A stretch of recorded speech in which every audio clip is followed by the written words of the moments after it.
이벤트 학개론 세 번째 시간, 행사 기획자 첫 회사 잘 고르기에 대해서 알아보겠습니다. 이벤트 회사에 취업을 하고자 하는데 옥석을 가리기가 쉽지 않습니다. 다른 업종처럼 회사 순위나 공개적으로 비교할 수 있는 기준이 애매모호합니다.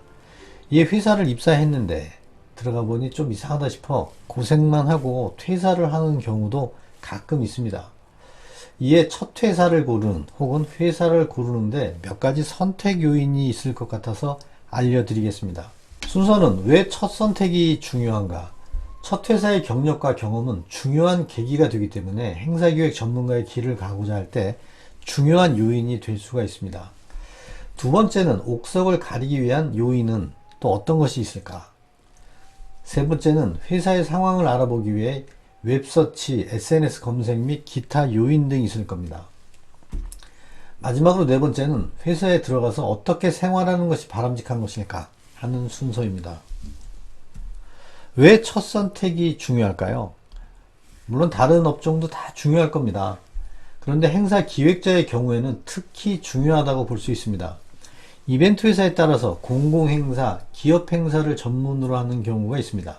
대체적으로는 두 가지를 병행하는 경우가 많이 있죠. 이에 첫 회사의 업무가 공공행사 혹은 기업행사를 하느냐에 따라 평생 경력 관리에 영향을 주는 경우가 있습니다. 물론 중간에 이직을 통해서 경력 관리는 할 수 있지만 대체적으로는 첫 회사의 첫 임무에 영향을 받기 때문에 잘 선택해야 될 것 같습니다.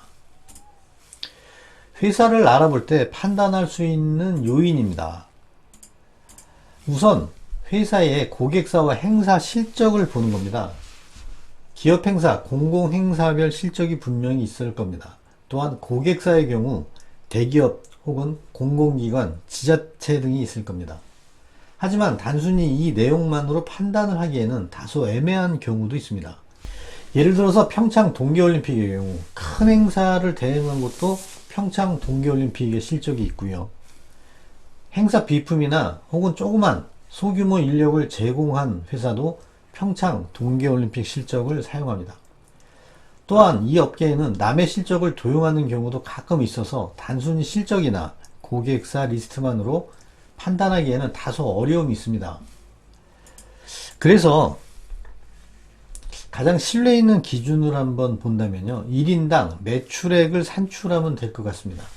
예를 들어 1인당 3억 원을 기준으로 한다면 10명이면 30억 정도겠죠. 요즘은 부가가치가 좀 떨어져서 3.5억 원 정도가 적당하다고 하는데 보수적으로 3억 원으로 하겠습니다. 다만 회사에 따라서는 3억 원보다 현저히 낮아도 회사의 사업 구조나 부가가치에 따라서 훨씬 금액이 낮아도 알차게 경영하는 회사가 많이 있다는 걸 유념하셔야 됩니다. 급여나 복리후생, 일반관리비 등을 고려하면 이 정도는 수익 구조를 가져야 일반적인 기준을 유지하는 회사다 이렇게 볼 수가 있습니다.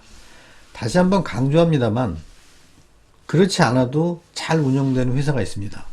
그래서 무조건 큰 회사가 좋다 이렇게 말씀드리는 게 아니라는 걸 다시 한번 강조하고 싶습니다. 다음은 웹서치입니다. 회사 홈페이지, 검색엔진, SNS 검색 등이 있겠죠. 그런데 찾고자 하는 회사의 정보를 찾아보지만 별로 없습니다. 정보가 거의 없는 회사도 많이 있습니다. 회사 홈페이지가 있는데 2, 3년 전 행사가 마지막 업데이트된 정보입니다.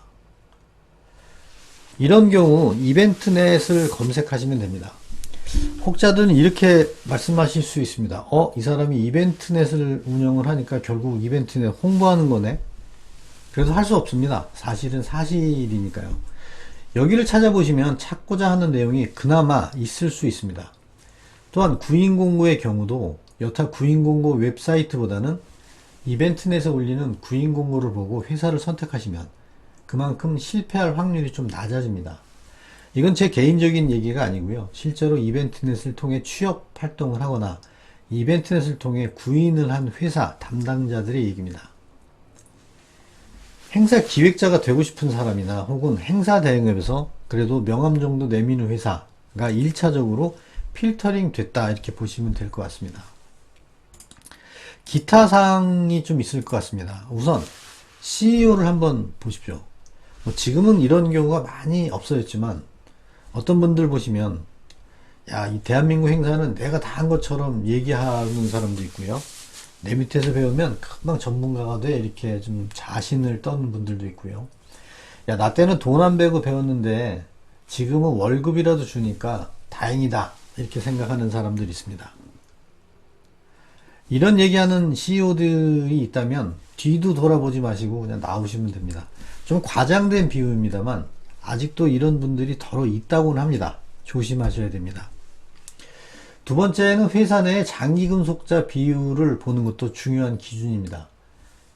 물론 회사 입사 전에 이걸 파악하기는 굉장히 어렵습니다. 그만큼 장기금속자가 있다는 것은 회사의 상황을 알 수 있는 중요한 기준이 될 것 같습니다. 복리후생 제도도 보시면 됩니다. 회사 규모가 커야 좋은 것은 아닙니다. 회사가 적더라도 나름대로 제도를 마련한 것도 많이 있습니다.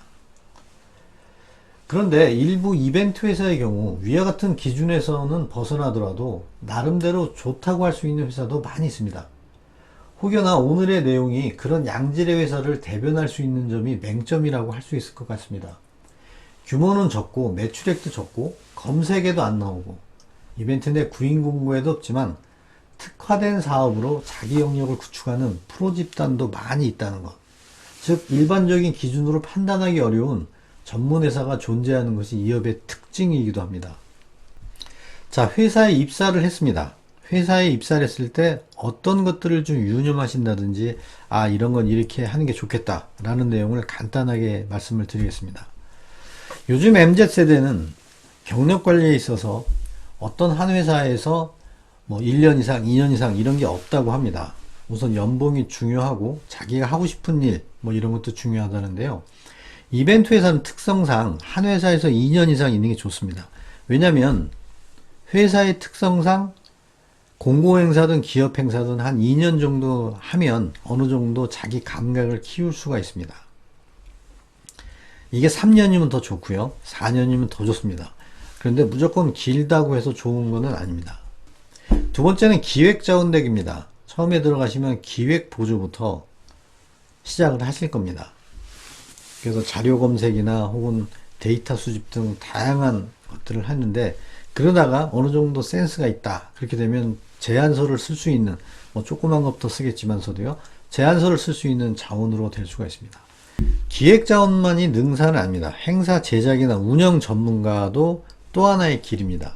따라서 행사 제작이나 운영, 연출 감각을 익히기 위해서 문화활동을 한다든지 예를 들어서 연극, 뮤지컬, 영화를 본다든지 혹은 독서를 통해서 자기 지식을 넓힌다든지 이런 것들이 필요하고요. 실제로 감이 있는 분들은 이런 연출가가 되는 경우도 많이 있습니다.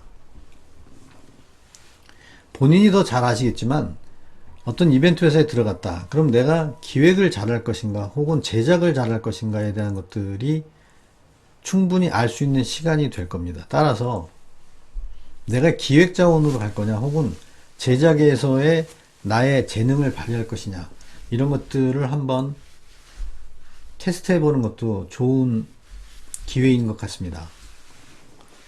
그리고 마지막으로 이 사진을 제공해 주신 아트카우스 이성욱 감독께 다시 한번 감사를 드립니다. 이렇게 사진을 보면 굉장히 멋있는 것 같은데 실물을 보면 더 멋있다고 하겠습니다. 다음 편에는 우리 행사 기획자들이 당하는 갑질에 대해서 한번 알아보도록 하겠습니다.